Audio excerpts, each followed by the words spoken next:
तो आज हम बात करने वाले हैं जेफरी एप्स्टीन फाइल्स की। हाल ही में जो दस्तावेज सामने आए हैं ना, उन्होंने दुनिया के सबसे शक्तिशाली लोगों के बारे में कुछ बहुत ही परेशान करने वाले सवाल खड़े कर दिए हैं। आज हमारी ये पड़ताल सिर्फ नामों की एक लिस्ट पढ़ने के बारे में नहीं है। हम ये समझने की कोशिश करेंगे कि आखिर कैसे एक आदमी ने दुनिया के इतने ताकतवर लोगों को अपने जाल में फंसाया, और ये जाल राजनीति, विज्ञान, बिजनेस, हर जगह कितनी गहराई तक फैला हुआ था। बिल्कुल। और ये समझना बहुत जरूरी है कि ये फाइलें आखिर हैं क्या। कई लोगों को लगता है ये कोई लीक हुई खुफिया रिपोर्ट है, पर ऐसा नहीं है। ये असल में एक पुराने मानहानि केस से जुड़े अदालती दस्तावेज हैं, जिन्हें अब जाकर सार्वजनिक किया गया है। इनमें गवाहों के बयान हैं, फ्लाइट लॉग्स हैं, पर्सनल ईमेल्स हैं।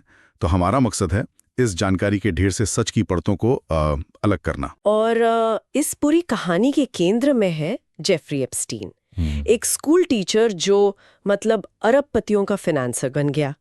और उसने एक प्राइवेट आइलैंड खरीदा, लिटिल सेंट जेम्स, जिसे लोग पीडोफाइल आइलैंड कहते थे। हाँ, या अयाशी का अड्डा। यहीं पर नाबालिग लड़कियों की तस्करी और यौन शोषण का एक पूरा साम्राज्य चलता था। तो चलिए इस साम्राज्य की दीवारों के पीछे झांकते हैं। सबसे पहले उस नाम की बात करते हैं जिसकी छवि एक मसीहा की रही है, बिल गेट्स। बिल गेट्स, हाँ। ये नाम सुन के बहुत लोगों को झटका लगता है। उनकी छवि दशकों तक एक ऐसे इंसान की रही है जो दुनिया को मतलब बीमारियों से बचा रहा है। लेकिन 30 जनवरी 2026 को जो फाइलें सामने आई, उनमें एप्स्टीन का लिखा एक ड्राफ्ट ईमेल मिला है, और वो एक बिल्कुल अलग कहानी कहता है। इस ईमेल में दावा क्या है? मैंने पढ़ा है कि इसमें रूसी लड़कियों और यौन संचारित रोग मतलब एसटीडी का जिक्र है। हाँ, एप्स्टीन ने उस ड्राफ्ट ईमेल में लिखा था कि गेट्स के कुछ रूसी लड़कियों से संबंध थे, जिससे उन्हें एसटीडी हो गया था। अच्छा। और एप्स्टीन के मुताबिक गेट्स ने अपनी पत्नी मिलिंडा से ये बात छिपाने के लिए उससे गुपचुप तरीके से दवा मांगी थी। ये ईमेल कभी भेजा नहीं गया, ये याद रखना जरूरी है। लेकिन ये एप्स्टीन की सोच को दिखाता है कि वो ब्लैकमेल करने की तैयारी कर रहा था। बिल्कुल, एक पावर प्ले। मतलब दिमाग में ये बात बैठती नहीं है। जो इंसान दुनिया को बचाने के लिए करोड़ों दान कर रहा है, वो बंद दरवाजों के पीछे एक अपराधी के आगे क्यों झुका हुआ था? और ये सिर्फ एप्स्टीन का दावा तो नहीं है ना, है ना? मिलिंडा गेट्स ने खुद उनके तलाक के लिए एप्स्टीन के साथ बिल के रिश्तों को एक वजह बताया था। सही कहा। मिलिंडा का बयान इस दावे को और वजन देता है। गेट्स की टीम बेशक इसे एप्स्टीन की हताशा में लिखी झूठी बातें बता रही है, लेकिन सवाल तो उठता ही है कि दुनिया के सबसे अमीर और सम्मानित लोगों में से एक की ऐसी क्या मजबूरी थी कि उसे एप्स्टीन जैसे शख्स के साथ मिलना जुलना पड़ रहा था। तो हमने देखा कि कैसे कॉर्पोरेट जगत का एक बड़ा नाम इस जाल में फंसा था, लेकिन शायद सबसे चौंकाने वाली बात यह है कि ये जाल सिर्फ सत्ता के गलियारों तक ही नहीं था, बल्कि राजनीति के शिखर पर बैठे लोग भी इसके केंद्र में थे। यहाँ हम बात कर रहे हैं डोनाल्ड ट्रंप और बिल क्लिंटन की। ये दोनों नाम अमेरिकी राजनीति के दो अलग अलग ध्रुव हैं, लेकिन एप्स्टीन की दुनिया में ये दोनों एक ही जगह मिलते हैं। डोनाल्ड ट्रंप का नाम फाइलों में 1000 से ज्यादा बार आया है। 1000 से ज्यादा बार? हाँ, ये कोई मामूली दोस्ती नहीं थी। फाइलों में ट्रंप के 14 अलग अलग प्राइवेट फोन नंबर मिले हैं।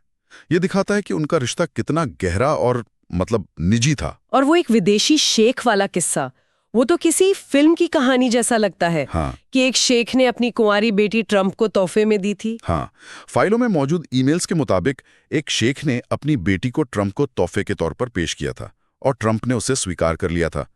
ये सोचकर ही मतलब घिन आती है कि इन लोगों की दुनिया में इंसानी जिंदगियों की क्या कीमत थी। बिल्कुल। ट्रंप की टीम तो इसे राजनीतिक प्रोपेगेंडा कहती है। सोशल मीडिया पर कुछ तस्वीरें भी आई जिनमें वो बच्चियों को चूम रहे हैं। हाँ, जिन्हें उनकी टीम ने एआई से बना बताया है। सही। लेकिन आप तस्वीरों को एक तरफ रख भी दें तो फ्लाइट रिकॉर्ड्स और गवाहों के बयान इस तरफ इशारा करते हैं कि वो इस नेटवर्क से अनजान नहीं थे। और फिर दूसरी तरफ है बिल क्लिंटन। हाँ, बिल क्लिंटन। उनका नाम भी हजारों बार दर्ज है, और उन्होंने एप्स्टीन के उस बदनाम प्राइवेट जेट लोलिता एक्सप्रेस, हाँ लोलिता एक्सप्रेस, उससे करीब 26 बार उड़ान भरी। और ये नाम लोलिता एक्सप्रेस हाँ? अपने आप में बहुत कुछ कहता है ना। है। ये व्लादिमीर नबोकोव के उस बदनाम नॉवल का सीधा जिक्र हाँ। है, जिसमें एक अधेड़ उम्र का आदमी एक नाबालिग लड़की के प्रति आसक्त होता है। हाँ, तो ये नाम ही इस पूरे नेटवर्क के घिनौने मकसद की तरफ इशारा करता था। ये कोई सीक्रेट नहीं था, ये खुलेआम हो रहा था। तो सवाल ये है, क्या दुनिया के सबसे शक्तिशाली लोग, जिनके पास दुनिया की हर खुफिया एजेंसी की जानकारी होती है, वो इतने नादान हो सकते हैं कि उन्हें पता ही ना चले कि उनके बगल में क्या चल रहा है। ये बात हजम नहीं होती। यही तो इस कहानी का सबसे डरावना पहलू है। ये वही लोग हैं जो दुनिया को मानवाधिकारों का पाठ पढ़ाते हैं, तो फिर पूरे सिस्टम पर ही शक होता है ना?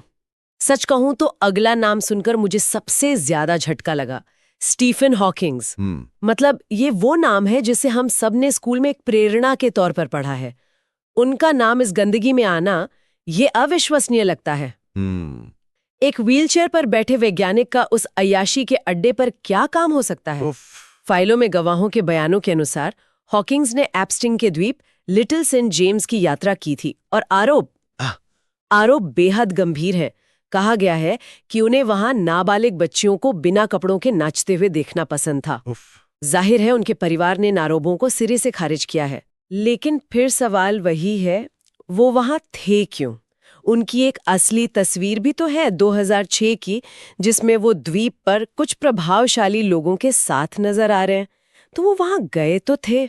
यहाँ पर हमें एप्स्टीन के काम करने का तरीका समझना होगा। ये एप्स्टीन का एक क्लासिक तरीका था, जिसे लेजिटिमेसी बाय एसोसिएशन कहते हैं।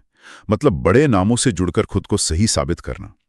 वो जानता था कि अगर स्टीफन हॉकिंग्स जैसा नाम उसके साथ जुड़ जाए तो उसके बाकी कामों पर सवाल उठाना मुश्किल हो जाएगा। अच्छा। वो दुनिया को दिखाना चाहता था कि उसका टापू सिर्फ अय्याशी का अड्डा नहीं, बल्कि जीनियस लोगों के मिलने की जगह है। ये सिर्फ एक वैज्ञानिक को बुलाना नहीं था, ये अपने घिनौने साम्राज्य के लिए एक नैतिक कवच खरीदने जैसा था। वाह, मतलब हॉकिंग्स जैसे महान दिमाग का इस्तेमाल एक अपराधी अपने अपराधों पर पर्दा डालने के लिए कर रहा है। ये तो और भी ज्यादा घटिया है।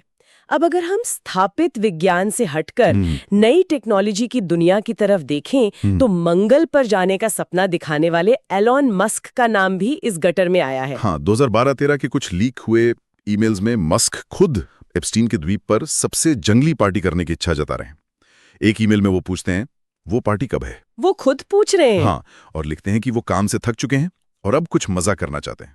मस्क ने तो इन आरोपों को पूरी तरह खारिज किया है। उनका कहना है कि उन्हें कई बार बुलाया गया पर वो कभी उस द्वीप पर नहीं गए। और उनकी गिस्लिन मैक्सवेल के साथ 2014 की एक तस्वीर भी है। हाँ है। उस पर मस्क का जवाब था कि मैक्सवेल ने उन्हें फोटो बॉम्ब किया था। मतलब जबरदस्ती आकर उनके पीछे खड़ी हो गई थी। लेकिन क्या ये दलील थोड़ी कमजोर नहीं लगती? मतलब एक तस्वीर को तो नजरअंदाज किया जा सकता है, पर लीक हुए ईमेल्स जिसमें वो खुद वाइल्डेस्ट पार्टी की बात कर रहे हैं, उसे कैसे झुठलाया जा सकता है? हाँ, सवाल फिर वही है, क्या दुनिया की खुफिया जानकारी रखने वाला इतना ताकतवर आदमी इतना नादान हो सकता है कि उसे एप्स्टीन की असलियत पता ना हो? चलिए अब जरा ब्रिटेन के शाही परिवार की तरफ नजर डालते हैं। प्रिंस एंड्रू का मामला सिर्फ एक कानूनी विवाद नहीं, बल्कि पूरे राजघराने पर एक कलंक की तरह है। फाइलें बताती हैं कि प्रिंस एंड्रू उस द्वीप के पक्के मेहमान थे। ईमेल में द ड्यूक के नाम से जुड़े संदेश हैं जो बताते हैं कि एप्स्टीन उन्हें तोहफे की तरह लड़कियां भेजता था। और उनकी वर्जीनिया गिफ्रे के साथ जो तस्वीर है, कमर में हाथ डाले हुए, हाँ, जो उस वक्त सिर्फ 17 साल की थी, हाँ। वो तस्वीर भी असली है जिसे वो सालों तक झूठ बताते रहे। वो तस्वीर वाकई में परेशान करने वाली है। वो दिखाती है कि राजकुमार को कानून का रत्ती भर भी डर नहीं था। उन्होंने बाद में करोड़ों रुपए देकर कोर्ट के बाहर मामला रफा दफा करने की कोशिश भी की। इससे ये शक और गहरा हो गया। बिल्कुल, शाही मर्यादा और प्रोटोकॉल की आड़ में छिपी ये गंदगी अब पूरी तरह सामने आ गई है। ये दिखाता है कि सत्ता चाहे चुनी हुई हो या विरासत में मिली हो, उसका नशा इंसान को किसी भी हद तक गिरा सकता है। और इस मामले के तार भारत तक भी पहुंचते हैं, जो काफी हैरान करने वाला है। एक ईमेल में एप्स्टीन ने दावा किया कि भारतीय प्रधानमंत्री नरेंद्र मोदी ने उनसे सलाह ली। हाँ, और ये भी कि 2017 में अमेरिकी राष्ट्रपति ट्रंप के फायदे के लिए इजराइल में नाचे और गाए। इस पर तो बहुत विवाद हुआ था। हाँ, इस दावे पर भारत के विदेश मंत्रालय ने बहुत तीखी प्रतिक्रिया दी। उन्होंने इसे एक दोषी अपराधी की बकवास और कचरा बताया। और ज्यादातर एक्सपर्ट्स भी यही मानते हैं कि एप्स्टीन अक्सर अपना रुतबा और पहुंच दिखाने के लिए बड़े नेताओं का नाम उछालता था। ये उसका तरीका था। हाँ, सरकार का स्टैंड तो साफ है, लेकिन क्या विपक्ष का इस पर सवाल उठाना जायज नहीं है? आखिर एप्स्टीन का रुतबा ही बड़े नामों से बना था, तो किसी भी जिक्र की जांच होनी चाहिए। ये एक जायज राजनीतिक सवाल है, लेकिन फाइलों में इस दावे के पक्ष में कोई और सबूत नहीं है, बस एप्स्टीन का एक ईमेल है। एक और भारतीय नाम फिल्ममेकर मीरा नायर का है। 2009 में उनकी घिस्लेन मैक्सवेल के घर एक पार्टी की तस्वीरें सामने आई। इसके बाद जो हुआ वो बहुत दुखद है। उनके बेटे ज़ोहरान ममदानी को सोशल मीडिया पर एप्स्टीन बेबी कहकर ट्रोल किया जाने लगा, जो कि पूरी तरह से गलत और बहुत क्रूर है। मीरा नायर के समर्थकों का तर्क है कि फिल्म जगत के लोगों का ऐसी पार्टियों में जाना प्रोफेशनल नेटवर्किंग का हिस्सा होता है। हाँ, किसी इवेंट में शामिल होने का मतलब ये नहीं होता कि आप किसी के अपराधों में भागीदार हैं। ये मामला दिखाता है कि इस कहानी का असर उन लोगों पर भी पड़ रहा है जिनका सीधे तौर पर कोई लेना देना नहीं था। और ये सब कुछ एक अकेला आदमी तो नहीं कर रहा था, ये एक पूरा सिस्टम था। उसकी पार्टनर घिसलेन मैक्सवेल वो लड़कियों को बहला फुसलाकर इस नर्क में धकेलती थी। मैक्सवेल का रोल बहुत अहम था। वो एक महिला थी, अमीर और पढ़ी लिखी। वो लड़कियों का भरोसा जीतती थी। उनसे कहती थी कि एप्स्टीन उनकी पढ़ाई और जॉब में मदद करेगा, और फिर उन्हें मसाज के बहाने उसके पास भेज देती थी। ये भरोसे का एक घिनौना कत्ल था। बिल्कुल। और सबसे डरावनी बात है सिस्टम की मिलीभगत। पुलिस, जज, बड़े अखबारों पर पैसे लेकर आंखें बंद करने के आरोप हैं। फ्लोरिडा में 2008 का वो जो नॉन प्रोसिक्यूशन एग्रीमेंट हुआ था, हाँ, वो इसका सबसे बड़ा उदाहरण है।